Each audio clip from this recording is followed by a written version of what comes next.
Kenai. We're back at the library today recording one of our most exciting community resources today because this is all for the parents and the kids in the school. Today we have our friend Emily with us, and I'll actually let Emily kind of tell you what her position is because I don't really know. Thank you. So my name is Emily and I work for the school district. I am the Recidivism Prevention Liaison. So that's a big fancy title for I work with kids who have been involved with the Department of Juvenile Justice. You may hear me eventually refer to him as DJJ just to shorten it up, but that's what that means, is the Department of Juvenile Justice. So that could mean that they are currently incarcerated, that they have been incarcerated in the past, that they're currently on probation or have been recently off probation. And I help them to make sure that they are getting re-engaged in school, that they get excited about school, that their goals are brought to the table. I serve as an advocate for those students. And then there's a couple of other programs that I also work with through the district. And I think we're going to talk about those here today. We're going to try to dive into all of this. So let's start actually at the beginning with just kind of... So what does some of this like advocacy and when you say working with these students, what does that look like? Well, first of all, my background, I have a bachelor's in social work and a bachelor's in criminal justice. And so I have a really rounded approach, both from the perspective of justice and then criminal justice system, and then also from social work, and I try to meld those together. But I totally just forgot your question. In a more kind of specific way, so we kind of got the good overview of what your job kind of entails. So like in a little more detail, I guess, what does that look like kind of day to day? Like what are some of the things you do with your students to kind of help like make them like school again and like things like that, or help them to like really like embrace school again? Yeah, absolutely. So first of all, it's about developing relationships, and so building those healthy, trusting adult relationships, those mentorships. Sometimes it looks very different with one student than it does for another, because I try to meet students where they're at. And so I base what I do with students based on the needs that they identify to me specifically, and then we go from there. Right. So it usually starts with an interview where I ask them questions about where they struggle, but also where their strengths are, where their resiliency is, what their family's like, what things they like to do, what things they enjoy, what inspires them. And then from there, we create a plan of like what we want our long-term goal to be. I also, there's a lot of expectations on these kids. There's expectations from DJJ, there's expectations from the school, from their parents. And I try to make sure that the students' goals for themselves and their future are also brought to the table in those conversations and are represented. Yeah, it seems like in the kid situation that maybe if they're struggling, or everyone has struggles that they go through, but there's specifically in the juvenile system that life kind of gets more complicated, and that it doesn't get easier for them. So they're obviously going through difficult times and struggling to deal with their circumstances or whatever they're going through, like we all do from time to time. But then we kind of make it harder on them in the sense of having to deal with all these complexities that kids that weren't struggling wouldn't have to deal with. So like having someone like you that can really give a sense of direction and a sense of like, hey, here's the steps that we got to take, and kind of break it down for them.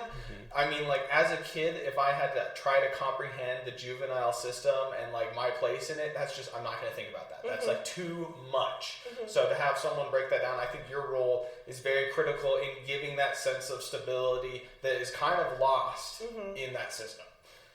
Yeah, and just someone who knows how to navigate the system, and can like help you actually do that. Like, man, I've met a handful of kids who just like my personal experience that's like, dude, I have a court date and I don't know how I'm gonna get there. Like even like things like that simple, like so to have somebody who's like, like even like weeks before, like, okay, here, let's try to plan. Like, do you have like, who can you ask? Like, cause kids like, man, even just something so simple, like how am I gonna get a ride? Like you're thinking about how you're gonna get a ride to court. You're not thinking about like your essay that's due for your like freshman English class in a week. You're trying to figure out how you get to court so that you don't end up going somewhere you don't really want to be. And somewhere that's probably not good for you in a lot of ways. So I mean, I think that's super important to have some guidance in those areas. And things us, the DJJ here is very restorative practice minded. So I work really well with that because I was trained in a lot of that with my education. And so I try to use that because there are studies out there that have shown that if you use a restorative model, especially with juvenile offenders, they're less likely to reoffend or recidivate. That's where that recidivism word comes from. It basically means recommit a crime. I'm thinking in my head, man, I've never fully understood that word, but I feel brave enough to admit that. A lot of people, when they ask what I do and I tell them my title, I either get like completely blank looks. I've had coworkers that are like, this is Emily, and I'm gonna let her tell you her title because I can't even pronounce it. And so I understand that that's a very hard word to deal with because I had to write it in college over and over and over again, and I cannot tell you how many times I was like, okay, how do I spell this word? So it was a challenge for me, and so I'm sure people who don't hear it as often as I did in school, it's probably even more of a struggle. But basically, I use a lot of restorative stuff with the students. I help them with goal setting. A lot of students don't really even understand the steps that it takes to do goal setting, so I kind of break it down into steps so that it's manageable for them, so that they can set and be successful. And feel successful with those goals. Sometimes we get out into the community and do community service. It's really kind of depending on what the students' needs are, and what the family's needs are. As a teen, not only are you you're becoming your own person, but you're also still very, very attached to that family system. And so if your family system needs support, you may be getting all of the support in the world, but your family's system may not be, and so then that's going to create barriers as well. So my job is basically to try to eliminate as many barriers as possible, so that the student can grow up to be a successful, happy, healthy, productive member of society. I think having that kind of mentor to guide the process is critical in the sense of you could have a kid do community service and maybe they get an understanding that they were serving the community because that's in the name, but it may not feel like it. It may feel like you're just doing chores or whatever, or paying the price for what you're doing. But to have you frame as in a way, this is you being independent. You can kind of shift their perspective within that to help the event actually have the intended effect and not just, open to interpretation, just don't do it again. It's okay. Yeah, because it seems in that sense, community service, it almost creates a negative association with community service. It's almost like a punishment still, Yeah. Right. If your pro officer says, hey man, you did this thing that we feel is negative, so we're going to make you go do this thing that we make you feel that we feel is positive. I honestly feel to kids, a lot of that just feels well, man, now I'm still here doing things I don't really want to do because of something I did. That doesn't sound fun to me, Yeah. Here's where the restorative practice part comes in, because let's say who they're doing community service for is either at an organization that caters to something they're passionate about. Let's say they really like animals and they want to do it at the animal shelter. They get to pick that. They get to decide where they're doing their community service. Or when it comes to the restorative, let's say they're doing their community service at, let's say, for the person that they harmed, that's, so that they are rebuilding that relationship or the organization that they harmed. The other thing is, I do the work side by side with the students if I am accompanying them for their community service. So if we're washing windows, if we're picking up trash, we are washing windows, we are picking up trash. If I'm supervising a student doing community service, I'm doing it alongside of them because that builds rapport, that builds trust. We're able to have conversations, and it's not it eliminates the power dynamic. And so it puts us on the same plane where I'm able to reach these students on a more personal level, where I'm going to be more effective in being able to relate to them, to help them, to get them to see that I'm on their side, because I'm literally doing the work side by side with them. It's kind of like a role change in which she goes from like the student and teacher role to you're both just workers. Like you're just like hanging out, doing community service. Totally different dynamic. I love that. And that's where, and it's funny because even though I work within the school system, I don't view myself as an educator because I have the background of my social work degree. And social work is very much focused on being aware of those power dynamics and trying to eliminate them wherever possible. And so I try to incorporate that into the work that I do, and that's one of the ways that I do that. Yeah, you know, that's like the kind of stuff that I think is cool with like, or valuable, like extremely valuable with somebody in your position versus like when kids don't have that, because it does help to not create those negative associations with things. Like community service should be something that like in theory and like in an ideal world be something that like we want to do for other people, you know. It shouldn't have to be like, or we wouldn't want it to be something that has to be court ordered, you know. And I feel like when you do, like whether it is or not, and you go through this and you have someone do it with you, it kind of has like, especially because you do kind of create like this interesting dynamic where you are like at one time like you really get to become like a role model in a lot of ways, you know, like this person that helps people through things. Or like with kids that necessarily don't have a great one, you're like, oh, like this, like she doesn't even have to be here and she's doing it. Like this is pretty cool, you know, like man, I kind of might want to do this eventually too. Or you know, when that time comes up again, you know, maybe it sits in like more subtle ways. I mean, where it's like, oh, when you don't even realize that like you're doing things that your role models used to do, you know, and then you're like, oh, now you're just like giving back like to the community because like that's like what people that I look up to do, like because they're good people, and that's like why I look up to them, you know. Or like, and I would, you know, I don't know, that's kind of a weird thing. But. Well, you frame it as a good experience too. Like, yeah, exactly. I guess that's what I'm trying to hugely say. different. You know? Yeah. Well, and you're changing community perspectives too. I don't know if you've ever heard, and I'm sorry, I don't know the author of the book, but there's a children's book called The Bad Seed. And it's basically this seed is labeled as the bad seed. And so everything that they do is associated with that bad seed label. But when you start getting these kids into the community where they're able to work hard and prove themselves and people have positive interactions with them while they're doing the volunteer service, then they start getting feedback that is positive, that they're not the bad seed. Oh my gosh, you're such an amazing worker. Oh my gosh, I have never seen a teenager that would, you know, stay off their phone and you know, actually do the work and not have to constantly be reprompted. Like that positive feedback comes from people other than me as well when we're out in the community, and that is another added asset, because then they start to see that they have value, and they are, just by existing, that they're valuable and they're not bad, and they have good, wonderful qualities, and that starts to shift a lot of the mindset, which is exactly what we want to see in juvenile justice, so that, you know, the recidivism doesn't continue into adulthood. Yeah, definitely. Kind of makes you think, man, I wish there was a way that we could educate kids on these concepts before they got into the juvenile system, like before that these factors came up, which is actually something that I believe you're kind of doing and involved in. I think we all are, aren't we? Yes.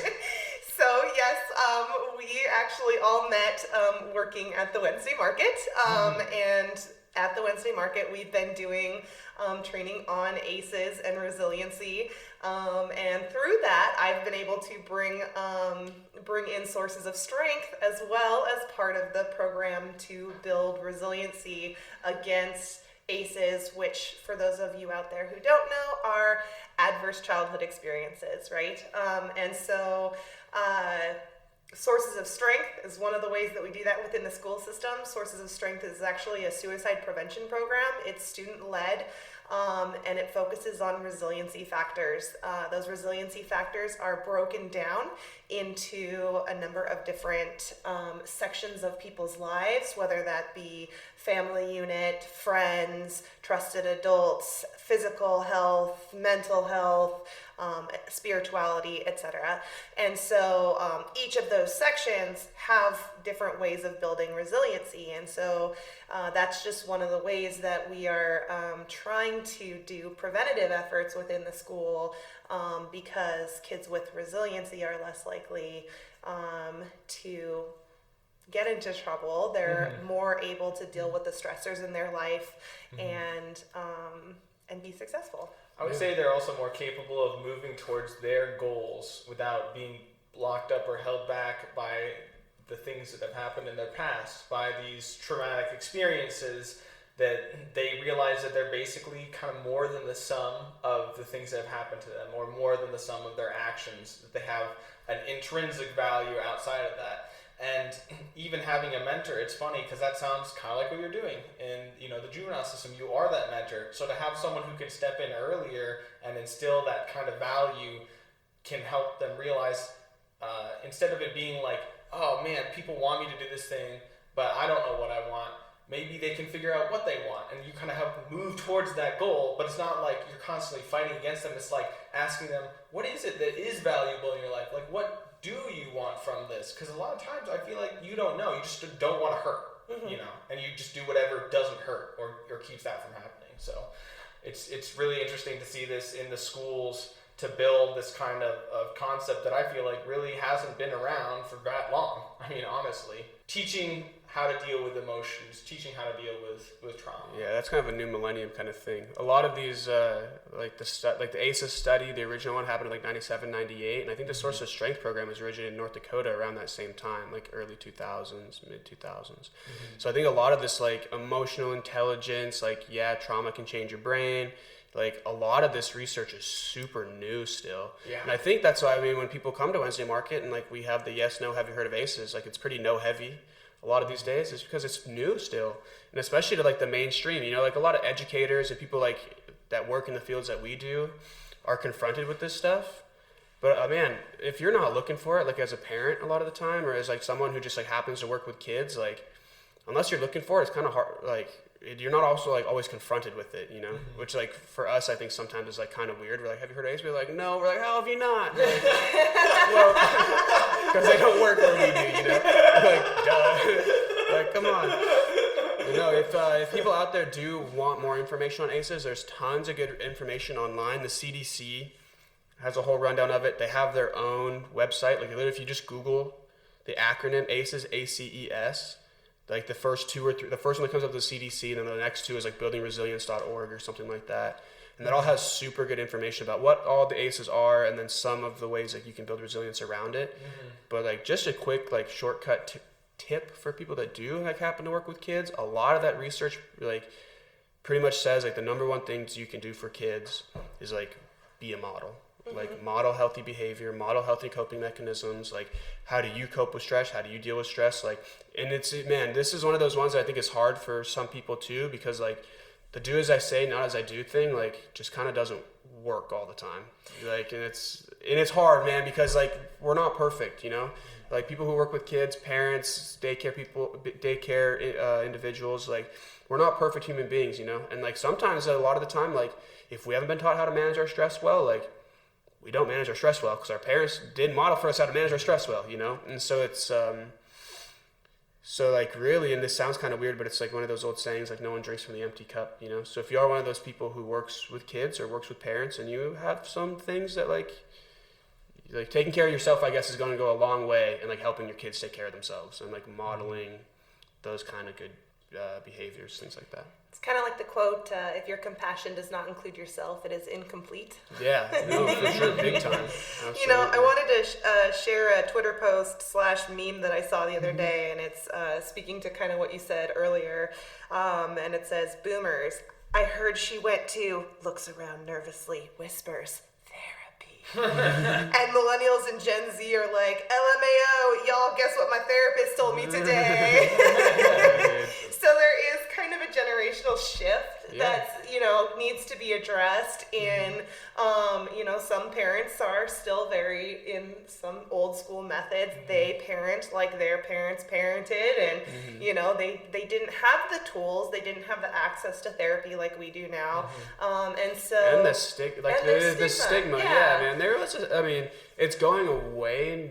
Not as fast as I think we'd all like, but I mean, like, it is, the shift is happening, to where, like, it's starting to be pretty okay to not be okay, you know? And, like, that wasn't a thing that was around even 25 years ago, for the most part, maybe in certain spots, but at least not in my experience in the last, it's been a pretty new thing. Well, and I think in some ways, even the COVID-19 pandemic has helped to shift some of the mind frames of people who maybe wouldn't have been open to it prior to all of this, because they're starting to experience a lot more because of the strains that the pandemic has caused and the changes. And there's just so many of us now that, like, aren't okay, that I think, like, we're all, like, a lot of people kind of come to, and you're like, even, man, in, like, these weird moments where it's just like, man, like, for the first time, like, you can't, and there's, like, you can't distract yourself, like, there's no, like, working 60 hours this week, because, like, not a lot of work to be had, like, you can't hide, you can't mask a lot of these things with just, like, these external things that we're used to doing, like, oh, just, like, keep working harder, like, or just do this, or just do that, like, we're running out of justs, man, just things to do. So I think at some point, life is kind of forcing you to accept the fact that, like, and on a large scale, it's forcing a lot of us to say, like, dang, we're all a little bit not okay right now. Yeah. So, like, that's okay, like, in general. I definitely think the key is how we view vulnerability as a society. Is vulnerability weakness? No, it's actually being even stronger, because, like, to reveal yourself and not be afraid of rejection is, like, really difficult to do. And being vulnerable with your kids, there's such a power dynamic to try to get on their level and relate to them, means you have to feel maybe some things that you're not comfortable with, because your past wasn't perfect either.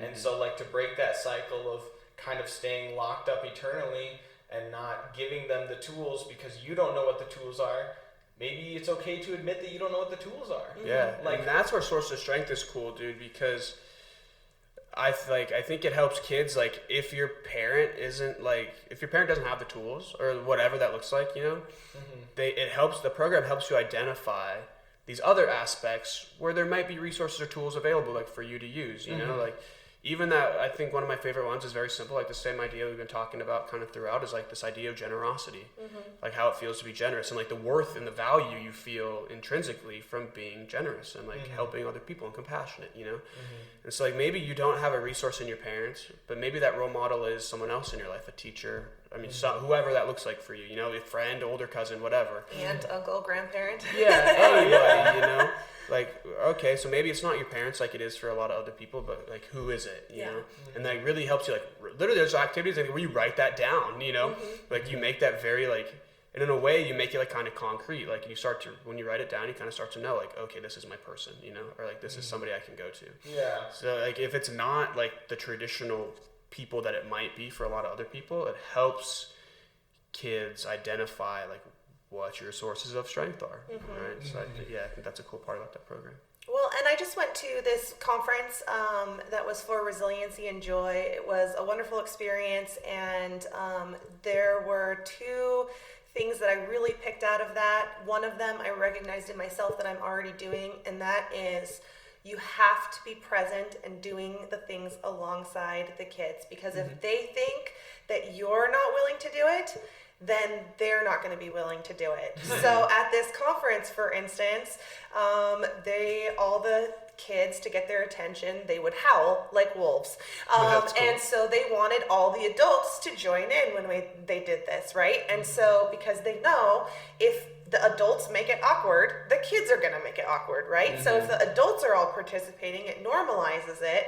And that's kind of something that I've really taken into my work. Like, I do model for them, those behaviors that are the positive and the resiliency and everything. And the other thing this conference brought in is how powerful humor is to resiliency. Yeah. So if you can make people laugh, if you can bring joy or fun to the activities that you're doing, you can almost kind of, like, kids don't even realize they're learning because they're having fun while they're doing it. And so, you have to bring in your personality, you have to bring in that authenticity, and be willing to participate and be silly and be fun and do the things that they're doing and be vulnerable. Exactly. And so that's what makes successful mentor adults able to do their roles, is because they're willing to do that. They're willing to be that person. And so that's awesome. Yeah, definitely. I would say that that's the biggest sign of vulnerability, is being willing to be yourself despite everyone hating it, or thinking it's ridiculous or silly or whatever. But it's so easy to get caught up in that. But to have kids who are trying to get this sense of identity, understand, especially with there's so much social pressure to conform at the same time, so it's such a duality, and to get this sense of wait, maybe if I'm not everyone else, that's okay. Oh my goodness, if they could get that now before way later, that saves you so much pain. Especially because kids are so black and white, man. You don't really develop some of your more abstract, your ability to be abstract until you're pretty much past adolescence. And so this concrete, this kind of kids, especially around adolescence, are usually very concrete, right? So it's usually pretty black and white, this is good, this is bad, this isn't, this is, and they're looking for context and would to shape that when's good and bad, a lot of the things we do as people are pretty things are handed down to us, a lot of things come fairly naturally. It's learning that context of when to do this, even things like aggression. A lot of people have a tendency to be somewhat aggressive, but where and when do I be aggressive, or things that are being shaped by parents in social setting, or even why you're being aggressive. You understand that, then you get a much better idea of who you are. Yeah, and with kids, it's when we can show them that it's okay to be totally ourselves, they kind of just know, oh, it's okay, you know, they're not oh, well, it's only okay for so and so because of so and so. A lot of kids don't really think that deep, man. It's okay to be vulnerable. Okay, and then you kind of carry that on into your more abstract, okay, well, maybe it's not as awesome to be vulnerable in this situation. You still learn that context, but you learn the fact that hey, it's okay to be myself. I'm look at that person. They're doing weird things. I'm kind of weird. This is we're cool. This is gonna be all right. It's okay to be me.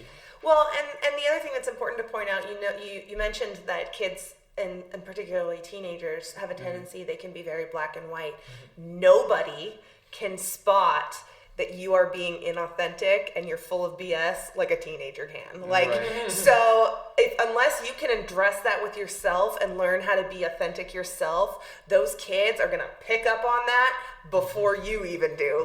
They are gonna see right through you. And so you really, because they don't do mental gymnastics, dude, to be oh, well, they're maybe doing that because of this, or maybe that because of that, and they don't justify in the same way that adults do, because and so they kind of just say that seems weird. Yeah, no, I totally agree. So if you're not being authentic, your authentic self, they're going to spot that, and they're going to realize that it's not safe for them to be their authentic self, because they know that you're not really doing it, that you're play acting. And that's where it becomes problematic, because they can spot it so quickly. Kind of get this idea of oh, that's that's what adults do, and if when I grow up, that's probably what I'll do. You know what I mean? It's even if you don't ever verbalize that, kind of just happens. You know, how many people that we've talked to in our recovery experience are my family just didn't really talk about their emotions or their feelings or things like that. So I never really did. You know, and even if they say oh, it's okay. If you don't kind of have that vulnerability exchange, you don't really ever know it's okay. You're told it's the do as I say, not as do as you're told, not as I do. Kind of, I don't know, however that goes. But it's kind of that same idea. If we don't ever have these conversations with kids, and kind of have this vulnerability exchange, obviously not to the point of oversharing or being overbearing, but I mean and just telling them things that they probably shouldn't know. But and given little concessions of vulnerability and showing them that it's okay to be vulnerable, showing them that it's okay to be vulnerable is going to be far more powerful than telling them it's okay to be vulnerable without ever showing them how and when and teaching them context. And sometimes that being vulnerable, it doesn't have to be serious, right? It can be silly. Absolutely, yeah. And so it's okay to be be silly, and then you're still being authentic. You're not getting into, whatever maybe dark, deep, traumatic past you may have, right? But you're still being authentic because you're being whoever you are to the fullest extent, and it could be really silly. I'm a really nerdy person, and I use that to relate to my students. I talk to them about Star Wars. I talk to them about Harry Potter. I talk to them about, all the different fandoms, anime. I'm willing to have these conversations, and that's just because, honestly, authentically, those are things that I enjoy and that I happen to share with a lot of these students. And so that kind of opens the door too, and I can have deep conversations with them about Star Wars or the Marvel universe, the DC universe, and a lot of students don't expect an adult like myself to have that deep knowledge.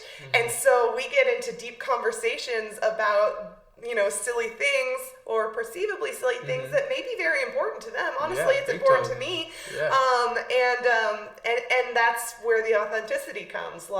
They know I'm not just like, oh, you like Star Wars? Oh, let's talk about it. But then I really don't know anything about Star Wars. That's part of my authentic self that I bring to the table. So that helps me relate to the students a lot. And so that's another way to be authentic without making it serious. Right. Yeah, no, definitely. I think that as you get older too, when you start out as a child, you kind of just say whatever comes to your head. You see little kids are always talking, babbling or whatever. And then as they get older, they start to learn to suppress that. They stop talking everything that they think it doesn't necessarily come out. And so once you hit teenager, you start to be able to think inside your head, and you're learning to suppress things in order to fit in with a community. Because if I get super pissed off that I'm waiting in line at Fred Meyer's, I can't just throw my card on the ground and be like, come on guys. I could, but that kind of non-suppression would lead to rejection. And so we teach them, okay, you guys gotta learn self-control, you gotta learn to suppress some stuff, because that way, you can fit into society, you can fit into a job. But I don't think we teach them when they can unsuppress themselves. When is it okay to take that out and you'll still be accepted, around your really close friends or someone that you feel safe with. Hey, now you don't have to suppress yourself like you did to fit in with your job or some professional environment or whatever. Now you can be free, but it's hard to unlock that after we're constantly telling them, stop being so emotional, stop having these outbursts, stop not suppressing yourself, or it's not going to work out for you later on down the road, because we're they got to get a job, they got to fit in.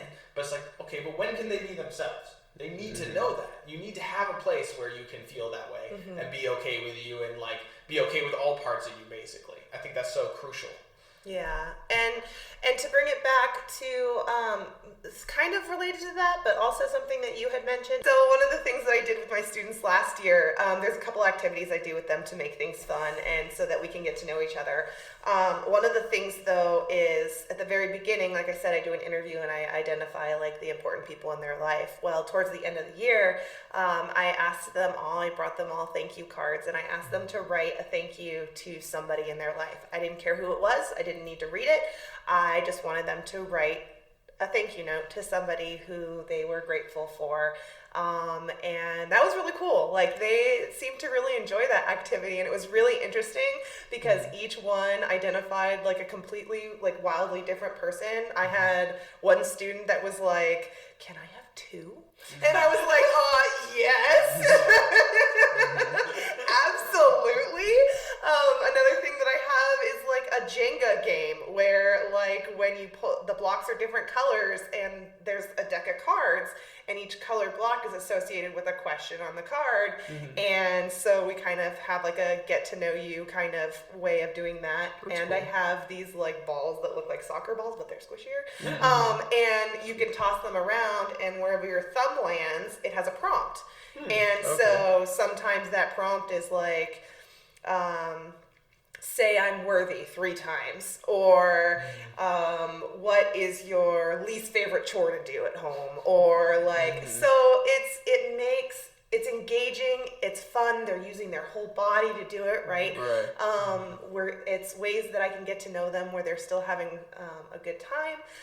And so those are some of the tools that I really enjoy using, just to be really creative and give these kids new experiences while also creating those resiliency factors and building those relationships. Definitely. And I think giving structure to those conversations. I remember being in school as a kid and stuff, and they'd always be like, come up with a team name, and no one could, like, it would never be an agreement, or you'd be like, tell me something about yourself, and you're like, I swear there's things about myself. I'm drawing a blank. I know there is stuff, but like having a thing like, what's your least favorite chore, kind of opens up, and they're like, oh yeah, I can solve this problem. And it becomes less of like this really open, like, dude, really right now, like, I'm not ready for this, and more of like, oh yeah, I can answer that, and then you still get to know them. Like, there's still that rapport, like the relationship that's being built without it being like a ton of awkward pressure of like, I don't know what you want from me here. Yeah. Well, and I get to tell them, which is a very safe answer for me, what my least favorite chore is too in that. So like then they learn that it's okay to have things that we have to do that we don't like to do. Like so it's those kinds of things are the tools that I use, and it really helps. It really does. Yeah, big time. And then just real quick, back to the sources of strength, just before I totally forget and nobody ever gets to hear it. How do kids, or, because there's adult volunteers too, right, I think, or maybe those are only in the school though, so don't take me for word on that. You obviously know more. How would kids that or parents that maybe are wanting to like get their kids involved or push their kids to get involved, I know they kind of have to volunteer, but like if there's a parent listening to this that's like, oh, like that'd be sweet, my kid might like want to be a part of that, how would they go about doing that? So obviously our district is very, very unique here. It's the size of West Virginia. It spans from Seward all the way down to Homer, and so there's a lot of different cultures and a lot of different communities all the way in between, right? And so it kind of depends. That's the long and the short of it. It's mostly in middle schools and high schools from my understanding at this point. Sometimes it's done as a class that students can sign up for. Sometimes it's done as a club. Sometimes a little bit of both. There is an adult advisor or teacher that kind of helps facilitate the conversation to make sure everybody stays on track. And sometimes what can happen in these groups is you can go down the trauma drain of like, we're just sharing all the trauma like it just kind of, so like the facilitators also try to prevent that because the focus is on resiliency and not on the negative. And so, like I said, it just kind of depends. Wherever your student is at, I would contact the school and see if they have that Sources of Strength program active, who the advisor is, and whether it's a class or a club at that particular school, or both. Yeah, cool.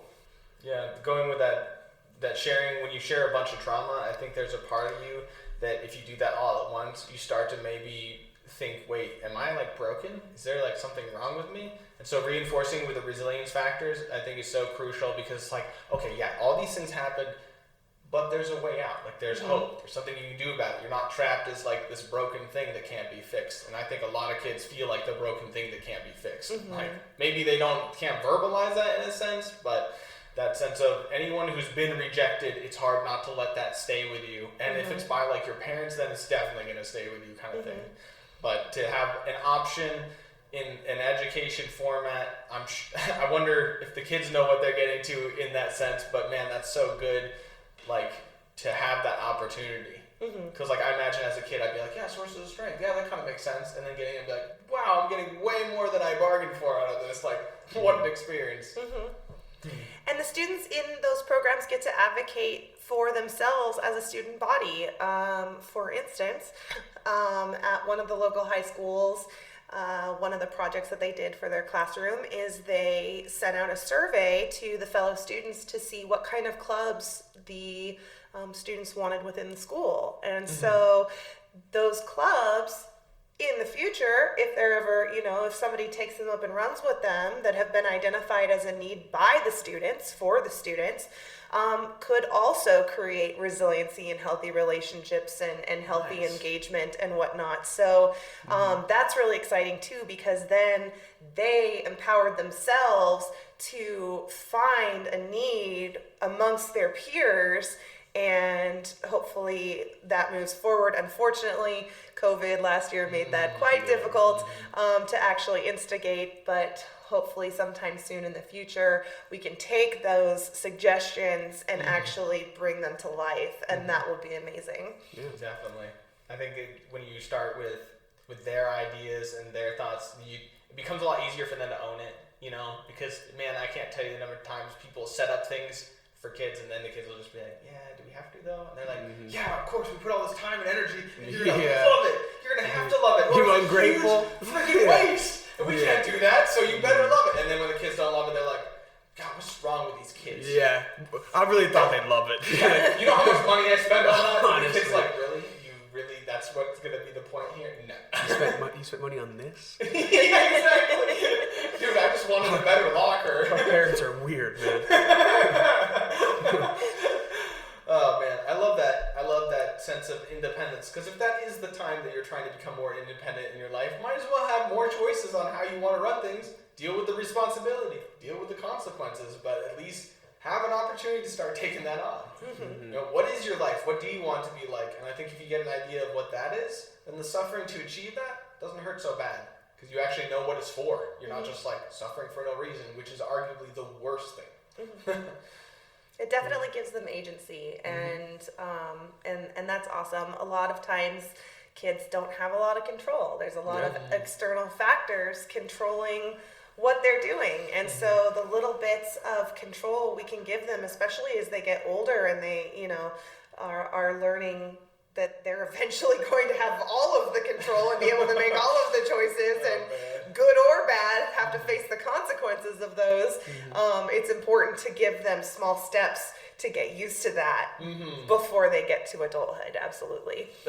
Yeah, it's funny that sometimes I imagine that our current structure can be like, you try to, shield them from all this independent decision making by making all the decisions for them, and they're like, okay, now you can do whatever you want, and they're just like, what? Like, where am I supposed to go from here? It's like, no, it's gonna be fine. Just do whatever you want to. Like, I don't know what I want. I don't know. I've been doing what you wanted all this time. Like, So full disclosure, funny story about that. When I was a kid, we ate a very healthy lifestyle. Everything we ate organic and sugar free and all of this.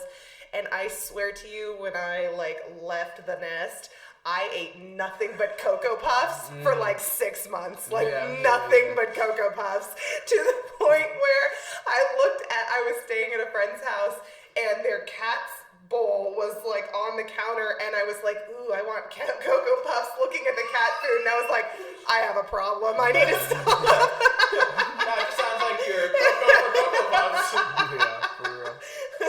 But it's those little things, right, that when things are controlled for you and then you have this freedom, that's a good example of now the world of possibilities has opened up. I've never been able to eat sugary cereal, and now I'm gonna eat nothing but sugary cereal. That's funny. And then as the party that kind of had that structure and then let them make their own decisions, you're like, well, it's on them. I mean, they did it. Maybe they didn't understand the tools they were given in the right way of why you can't eat Cocoa Puffs for 6 months. It's not that we don't want to. There are consequences. Exactly. Oh, man. So we have two new programs that will be starting this school year. They're both developed and heavily researched by the American Lung Association, which I will from here on forward call the ALA, because that's what that means. But I feel like if I just speak in acronyms, people don't always know what I'm talking about. So American Lung Association, ALA.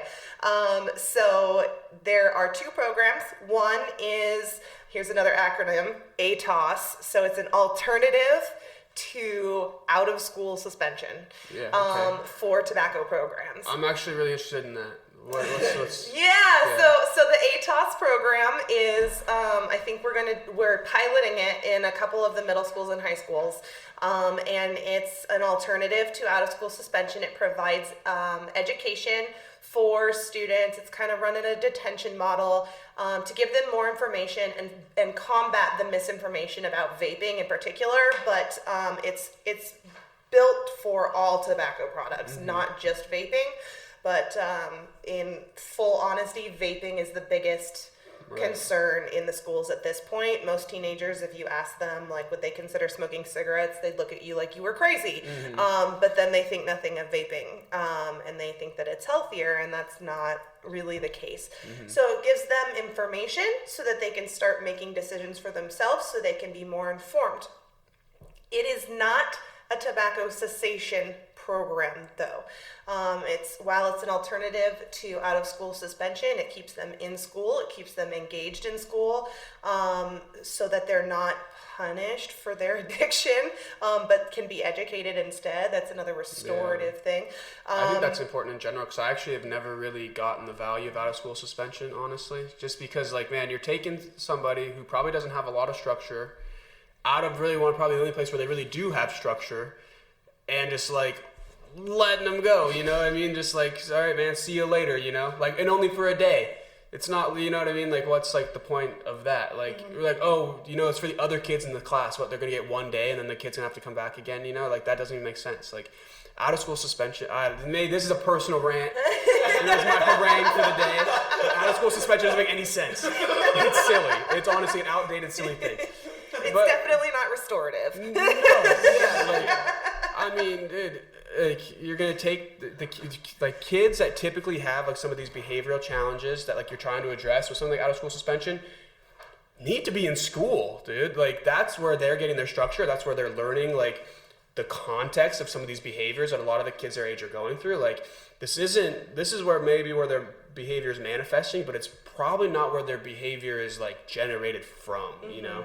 And like, if it's ever going to be a thing where like, you know, you do have to learn some context around like, you know, how to be sociable in a job, like how to work like with other people in a work setting, and like school's where you're doing that. So like, to take somebody out of school that's having challenges doing that is counterintuitive at best, and it's frustrating. Okay, sorry. I didn't mean to go off too bad, but that's how I feel, and I'm sticking to it. I'm going to play devil's advocate here and say that maybe some of the reason is to help let the parents know that it's becoming an issue. It's like more of an eye-opening. It's like, now you got to figure out a way to take care of them, because both parents might be working and now you got to deal with it. But I will say, if you're poor, how are you going to do that? And I know, and that's what I'm saying. It's like, I still think there are much better ways to communicate that. But like, I mean, I don't know when the last time you went to like a parent-teacher conference. You can do that in a text message, I think. Phone call. That's fair. I guess there's a lot of ways to communicate with people these days. You hit them up on AOL Messenger for all I care, dude. Just like keep the kid in school. Yes, and then we also have there's that ATOS program, which is called In Depth. And then there's also Not on Tobacco. It's an acronym. That is completely voluntary. So it's not done when a student gets caught vaping at school or on school grounds. It's the student gets the information, or maybe they just decide on their own without the information, because they, like, let's say they didn't get caught, they just came to it on their own, right? That they are addicted and they need help quitting. So it's a 9-week, 10-course program that helps teach tools to help students be successful in actually quitting their addiction. And the reason why it's 10 sessions within 9 weeks is because the quit week falls in the middle, and the time most likely to relapse is to reuse tobacco is within 48 to 72 hours after that quit date. And so there's a check-in meeting on a second meeting on the week that they quit to kind of make sure that they're being caught if they need help. There's a safety net there. They're not alone for a full week having to struggle on their own. And so it is a voluntary program. And people can contact me at the district. We have a couple of trainers. I'm one of them. Right now we have 2 people trained within the district to run this program. But we're really excited to start piloting it because there's a lot of research from the ALA that backs its success.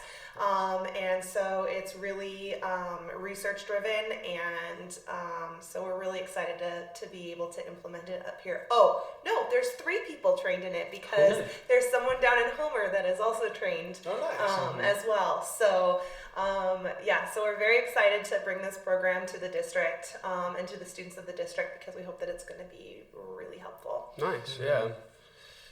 Yeah, the baby phenomenon is interesting, actually. That's a whole different podcast on its own. But no, yeah, it's really interesting. But so that the last one you mentioned was not on tobacco, right? Mm-hmm. So is the acronym for that not NOT? Mm-hmm. Okay, not on tobacco. Well, that actually makes a lot of sense. And then the first one was ATOS, right? Can you tell us what that stands for? So ATOS is just a school district term. So that's alternative to out of school suspension. The program itself is called In-Depth, and it is also an acronym, but I don't off the top of my head remember what it stands for. We'll stick with In-Depth. That's you can't keep track of them all. I know.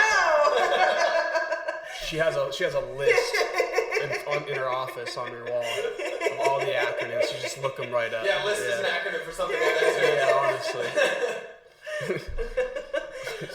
Yeah. Now I'm trying to think of acronyms for lists, so it makes sense. I can't think. But yeah, no, thank you for actually coming and talking to us today. I think all of these programs are super exciting and valuable to have, especially in our community. So the first program was just the kids you work with, and that happens through DJJ, right? So it's a collaboration between DJJ and the school district. Cool. And you're the Recidivism Liaison. Recidivism Prevention Liaison. And so, yeah, that's really cool. And then the Source of Strength program, if people want to get involved with that, call your school, ask how that works specifically for your school in your area. And then the ATOS program, well, ATOS is the school acronym, In-Depth is a program, right, is the alternative to out-of-school suspension for kids that get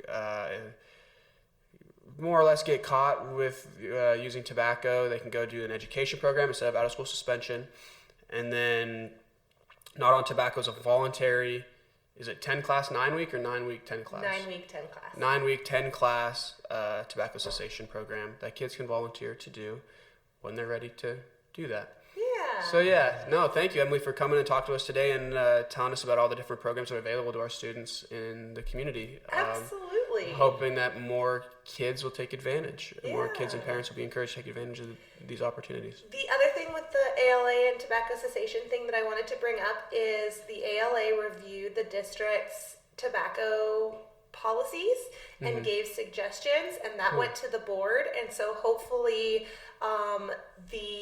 some of the suggestions that they gave were to have all of the information in one place and to be very clear on what the consequences were. And so hopefully those updates will be seen and make it more accessible for parents and students to know the rules before they break them, so that they're aware of what is and isn't allowed, so that there's no miscommunication. So that's another thing we were able to do thanks to the ALA, which is pretty cool. So yeah, that is way nice. That's super convenient to have it clear, because I think like when kids get those student handbook things, they're like, make sure you read through this. You're like, page 1, page 2, okay, we're done. You know? So to have it all in one place, like right there, very clearly communicated, especially with something that's like been prevalent since it's been found, is super important for people to know and understand kind of all the rules around that. So yeah, thank you so much for coming and talking to us today. We're thank really you for excited. inviting me. I'm super happy to be here. Cool. This was You and I for the Kenai.